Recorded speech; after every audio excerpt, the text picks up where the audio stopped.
আসসালামু আলাইকুম। আশা করছি যে যেখানে আছেন ভালো আছেন, সুস্থ আছেন। আজ আমি আপনাদের সাথে খুবই স্পেশালভাবে একটি গরুর মাংসের ভুনা রেসিপি দেখাবো। এর জন্য এই যে আমি কিছুটা পরিমাণে শুকনা মরিচের বীজ ফেলে দিয়ে পানির ভিতরে এটাকে কিছু সময় ভিজিয়ে রেখেছিলাম, যাতে করে এটা বাটার সময় আমার কষ্ট না হয়। এই যে তারপরেও একটু ভালো করে এটাকে বেটে নিলাম। এরপরেই এর ভিতরে আমি দিয়ে দিয়েছি কিছুটা পরিমাণে পেঁয়াজ কুচি। তারপরে এই যে দিয়ে দিলাম আদা রসুন বাটা, দিয়ে দিলাম হলুদের গুঁড়ো, লবণ, জিরা গুঁড়ো আর দিয়ে দিলাম রেডিমেড গরুর মাংসের মশলা। এখানে আমি মশলাটা 2 চামচ ব্যবহার করেছি।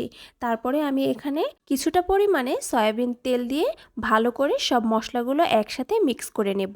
এভাবে মশলাটা মিক্স করার পরে যদি গরুর মাংসটা মাখেন, তাহলে গরুর মাংসে সব মশলাটা খুব ভালোভাবে লেগে যাবে এবং মাংসটা খেতেও অনেক ভালো লাগবে। এ কারণে আগে আমি মশলাটা মেখে নিলাম।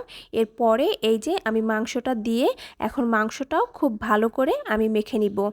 আর খুবই সময় নিয়ে মাংসটা মাখতে হবে, যাতে করে মাংসের গায়ে মশলাগুলো ভালো করে লেগে যায় এবং সব মশলার ফ্লেভারগুলোই মাংসের ভিতরে ঢুকে যায়।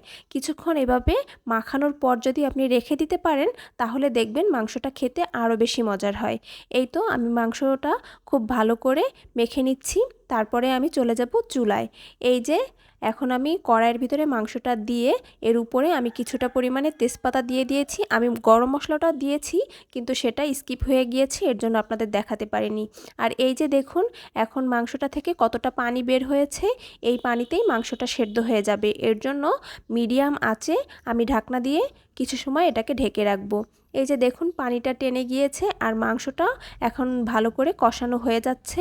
এইভাবে কষানোর পরে আমি এর ভিতরে ঝোলের জন্য যতটুকু পানি দরকার আর মাংসটা আর বাকিটুকু সেদ্ধ হওয়ার জন্য যতটুকু পানি দরকার, অতটুকু পানি এর ভিতরে দিয়ে কিছু সময় নেড়ে চেড়ে তারপরে আমি আবার ঢেকে রাখবো। গরুর মাংসটা মিডিয়াম আঁচে আপনি দমে রেখে রেখে যতটা রান্না করবেন, দেখবেন গরুর মাংসটা ততটা বেশি সফট হচ্ছে আর খেতেও অনেক বেশি মজার হচ্ছে। এই যে ঝোলের পানিটা দেওয়ার পরে একটু কিছুটা টেনে ঝোলটা একটু ঘন হয়ে এসেছে। এ পর্যায়ে আমি একটু নেড়ে চেড়ে দিচ্ছি, না হলে নিচে লেগে যেতে পারে। আর এই তো এখন দেখুন ঝোলটা পুরোই টেনে গিয়েছে আর মাংসটা অনেকটা মাখা মাখা হয়ে এসেছে। এ পর্যায়ে আমি মাংসটা আরও কিছুক্ষণ চুলোর উপর রেখে দেব। তারপরে আরেকটু টেনে যখন মাংসটা একেবারে মাখা মাখা হয়ে আসবে, তখন আমি নামিয়ে নেব।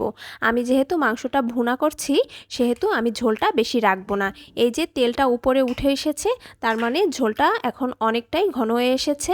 আমি এখন আর টানাবো না, মাংসটা এরকম পর্যায়ে আমি রাখবো। এরপরে আমি তুলে নেব। দেখেছেন তো কালারটা কতটা সুন্দর হয়েছে, আর মাংসটা কিন্তু অনেক বেশি সফট ও অনেক বেশি মজার হয়েছিল। আশা করছি ভিডিওটি আপনাদের সকলের ভালো লেগেছে। যদি ভালো লেগে থাকে অবশ্যই বাসায় এভাবে ট্রাই করে দেখবেন যে খেতে কেমন হয়। আর আমাকে অবশ্যই কমেন্টস করে জানাবেন যে খেতে কেমন হয়েছিল। সবাই ভালো থাকবেন, সুস্থ থাকবেন। আল্লাহ হাফেজ।